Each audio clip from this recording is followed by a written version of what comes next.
Before 2018, I thought that I would never reach a 700 credit score. But after going through 6 years of learning, studying, and spending tens of thousands of dollars on learning new information, I finally was able to crack the code and not only be able to increase my credit score to 700 with mine, but now I'm able to actually be able to repair and restore anyone's credit in a very short period of time. Now, this is the key thing. Of course, most of these people are not going to listen to anything that I'm saying on this actual video because for some reason it's gonna go in one ear and out the other. So of course, this is the most important part, and most people fuck up on this part because a lot of people really don't listen to what I'm saying word for word. So I want you to really pay attention. So now, when I'm speaking of a very short period of time, I want you to look at this in the grand scheme of things. Most people never repair their credit. Most people take 20, 30 years just to get a 680 credit score and never touch or even pierce the 700 sector of credit, okay? So when I mean a short period of time, I'm talking between the time of 6 to 12 months. That is a guaranteed time, or actually between 3 and 12 months. That is a guaranteed time for you to be able to repair your credit, but it all depends on what's on your credit report and how consistent and persistent you'll actually be to actually get yourself to a 700 credit score. So let's go ahead and get right into it. I got notes because I want to make sure that I give you all the exact things you need, all right? So I'm going to break down here, depending on where you're at currently right now, what you need to do in order to actually get out of the hurdle that you're in and actually get to a 700 credit score. So I'm going to break down the first thing. If you're between 350 and 600, you will probably have to repair your credit between 6 and 12 months, okay? 6 and 12 months is your sweet spot to actually repair your credit, all right? So most problems you're going through right now is you probably have high utilization, probably have massive or severe delinquencies, right? Which means it's like late payments, bankruptcies, foreclosures, all those things, charge-offs, collections, all those, right? And you have probably limited to no or negative credit history or age, right? So in order for you to actually solve this, one, I'm getting you step by step. First things first, and link in the description for this, you need access to this. You want to review your credit report using Identity IQ. Or you could go to annualcreditreport.com if you want something for free, but if you want something, that's something you could only get, I believe, once a month or something. If you want something that's actually something you can look every single day, which is something you need to do, I would click the link in the description, use Identity IQ. It only costs you $1 for 7 days, and that could at least get you to look at your credit report as fast as possible. So what you want to do is you want to review your credit report, okay? Second thing, and this has nothing to do with credit, but has everything to do with repairing your credit. You actually want to save $1,000 of an emergency fund. Now, the key thing here is, the reason why I say this before you actually get into the credit part is you have to be able to take care of just in case situations. Because when you're repairing your credit, all of your money is going to go into paying off debt. All of it. Pretty much after your bills, you have no money, right?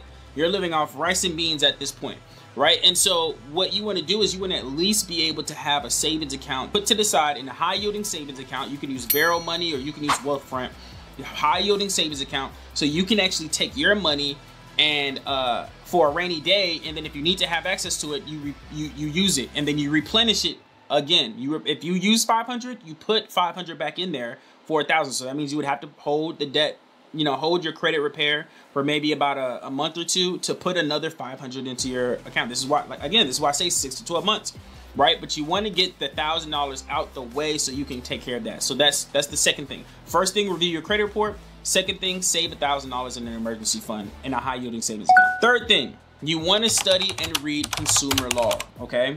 If you actually want me to create a video on how exactly to create consumer law, I absolutely can do this. This is something, you know, I can do. Drop in the comments if you want.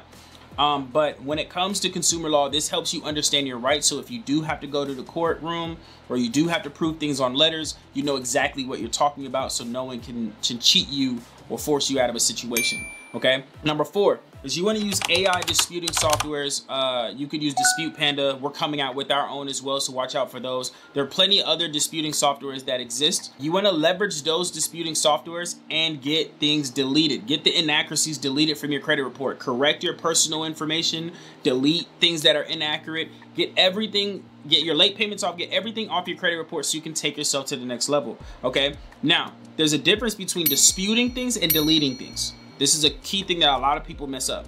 when it comes to disputing is you delete it from your credit report, you remove it from your credit report, but it is not deleted in the back end, okay? Deleting things means that it's deleted from the front end and the back end, so they can't come back. So there's a huge difference between the two. You want to actually delete things off your credit report, not just dispute things and remove things off your credit report, okay? Two totally different things.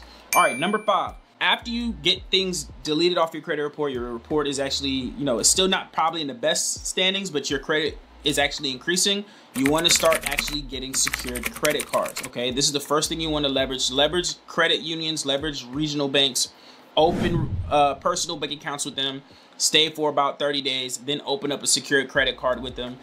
Put to as much as you possibly can. I say minimum $200 in those actual secured credit cards, and then use them and pay it off. Use them and pay it off. At this point, you should be out of the deletion period, the repairing period. Now we're getting into the restoring period, okay? Now, a part of the restoring period is that you have to pay off your debt. You have to pay down your utilization, and that's step number 6. Delete the utilization. So you have 200 in the secured credit card, but you also want to make sure that you've paid off your utilization. Your utilization is high. It's time for you to bring that thing way down, okay? So let's pay down your utilization, all right? So this is everything you need to do. And I would actually say pay down your utilization before you even get your secure credit card, okay? Because that is super, super important. Even though you get things deleted, does not mean that you will have a great credit score. Your utilization has to be down. Your age has to be a certain way, right? There are certain things you need. Like there are mixed credit, age, history, utilization. There's so many different things you need when it comes to building a ideal credit report, okay? If you want me to come up with a data point section, I can. It's actually very simple to break down, so let me know in the comments if you want to know the actual data points of building a credit report or an ideal 680, 700 credit report, okay? So this is if you're between 350 and 600, these are the exact steps you need to do in order to get yourself to the next level, okay? Now, if you're between a 600 and a 680, okay, you have between a 3 to 6 month span, maybe pushing 8 months, depending on what's going on in your credit report, okay? Now, this means that you have little to no debt, you have some late payments, you have no diversity, right? And you have some negative accounts. These are like small things that you may have 2 or 3 things on here that may be affecting you, maybe max 7, 5, right? That may be affecting, not 7, max 5, depending on the severity of the situation, right? So how do we solve this? The way that we solve this is, of course, you need to review your credit report. Again, link in the description for Identity IQ, or you can go to annualcreditreport.com, and I'll link that in the description as well for you. Second thing, start that $1,000 emergency fund in a high-yielding savings account. Third thing, you actually want to pay on time with your payments. The reason why it's late is because it needs to be paid on time, and that's something you should also do if you have 350 to 600, right? Another thing, the fourth thing is you want to ask for credit limit increase. So this means that you have some form of credit cards in there, which is why you're at a 600 to 680 point. You have some form of credit history, some form of credit age. So this is where you want to start calling and increasing the limits, okay, on some of the credit cards that you have. Now, another thing you want to do is you want to lower your credit utilization. So you want to pay down these utilizations and pay down this debt as far down as possible. I would say damn near all the way down, but I would say, you know, no more than 30%, right? Maybe even 15% if you want to be a little bit more specific, right? And then you want to increase your credit limits, because you have a relationship with them. At this point, after 30, 60 days, you have a relationship, you can call for a credit increase and they will give it to you, okay? Because you built a relationship, you built rapport with them. They've seen you spend the money and pay it back.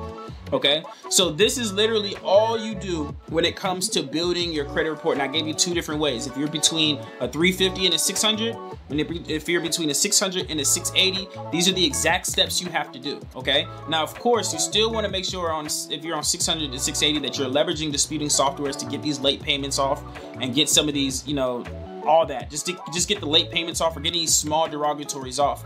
I meant to say, when it comes to no diversity, the way that you solve the diversity issue is you want to start buying primary trade lines so that you can actually be able to show diversity, or you want to add primary trade lines by going to like Kickoff, Self. These are the places that you can go through, Credit Strong, to actually get those things in place. And what I'll do is I'll link primary trade lines down below as well for you, so that you can actually make sure that that's squared away. Okay, so again, the goal here is for you to become as independent as possible, and also teach this to your family as well, so you can, all of you can start building generational wealth and build a family that's worthwhile. This is the key thing. So make sure you learn to speak the language when it comes to credit, right? And like I want to remind you, this could take between 3 to 12 months, and depending on how severe, maybe even longer, but it won't take you 20, 30 years. Okay, you have the blueprint now. So now it's just a matter of you executing. I don't care what anyone says. If anyone says that it's going to take you a month to get things done with your credit report, it's probably not going to take that long. I don't care what anybody says, unless you literally have one thing on your credit report, okay? And that may even take you 90 days, depending on how hard. If it's a late payment, it's going to take you a while. Okay, so this is everything you need. Again, if you want to learn more information on how exactly to take you and your family to the next level, and you want to actually be able to share some of the information that I broke down today with your family, I want you to click the link in the description, join our free workshop. This will show you everything you need in order to build generational wealth. And I hope that I was able to help you out, and I'll see you in the next video. Peace out.